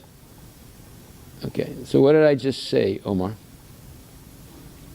You asked, what's the question you asked? It was, what did we learn from class? Yes. And what was the purpose of this class? The purpose was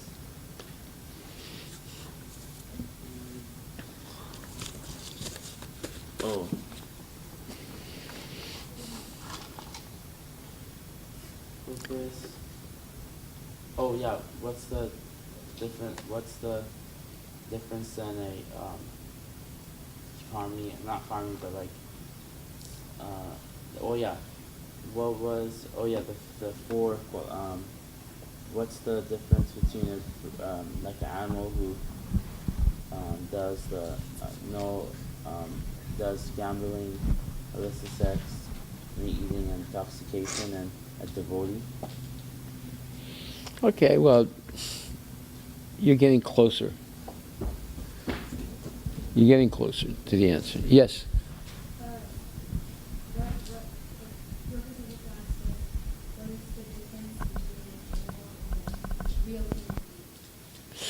Okay, well, that's basically what Omar said also, right? Okay, let's say the difference between the material conception of life and the spiritual conception of life. That was the general theme of what we discussed today, right? And we began by explaining the difference between a real human being and an animal. According to what we said, are there human beings that are like animals? Yes. If they do exactly what the animals do and nothing more, they're an animal. What do the animals do? Eating, sleeping, mating, and defending. Those are the four major activities of animals. Are there human beings that only do eating, sleeping, mating, and defending? Yes. Do any of you do only eating, sleeping, mating, and defending? Sometimes. Yeah. However, what differentiates a human being from an animal? Yeah. He would try to approach to self-realize maybe their activity. Yes. Do you see any animals here? Well, you might see some ants, but there's no animals here, right? They're not interested in the subject. They're out having fun. Okay, so the purpose today was to understand the difference between the material conception and the spiritual conception of life. And we discussed it in many different ways. The 5 levels of consciousness, difference between self-realization and self-indulgence. I forgot to mention that. Write this word down, self-indulgence, S-E-L-F dash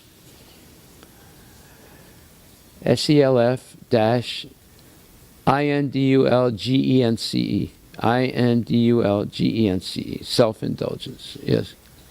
Is there any relation between sensation and cessation? Sensation and what? What was the second one? Cessation? How do you spell cessation? Cessation. S-E... Wrong. C-E...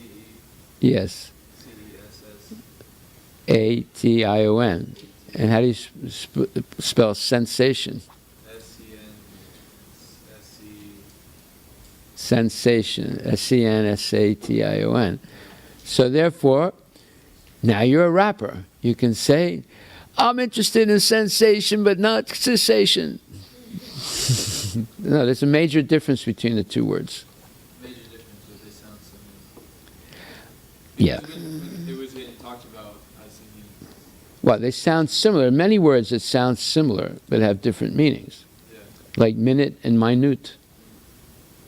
Spelled the same. Like no, N-O, and no, K-N-O-W. Is there a difference between no and no? A little bit. Yeah. Same with sensation and cessation. Major difference. Okay.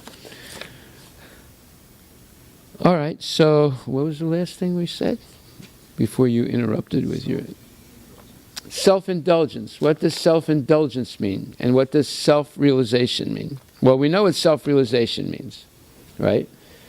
Knowing the difference between body and the soul, knowing the difference between the individual soul, minute soul, and the super soul, and understanding that everything comes originally from Krishna, the super soul, the individual soul, the entire material creation, all incarnations, and so forth.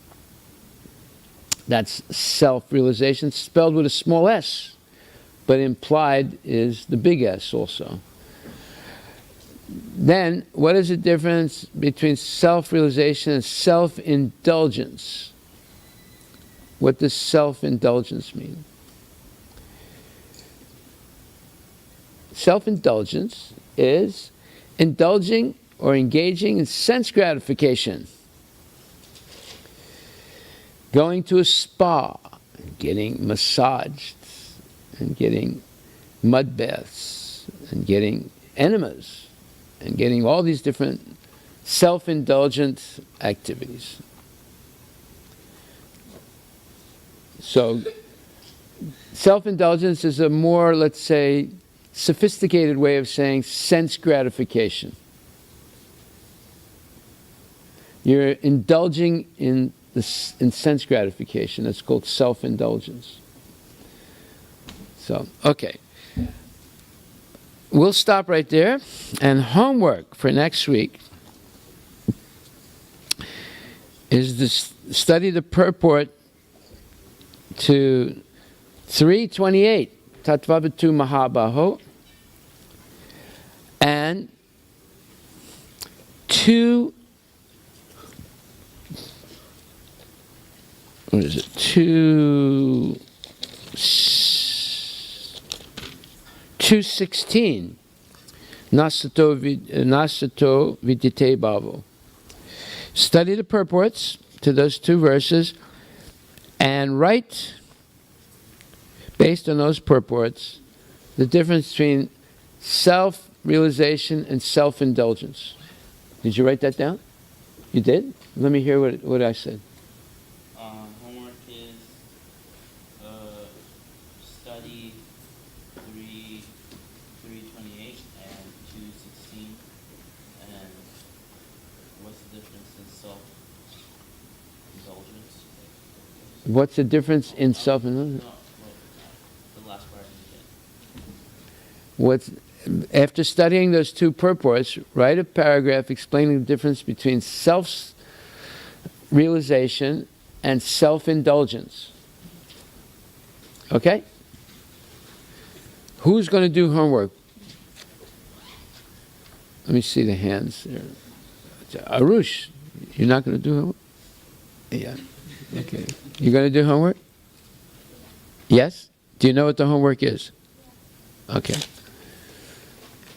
So, can you tell your father right now what your homework is? He's standing right there. What's your homework for next week? There he is. What's your homework for next week?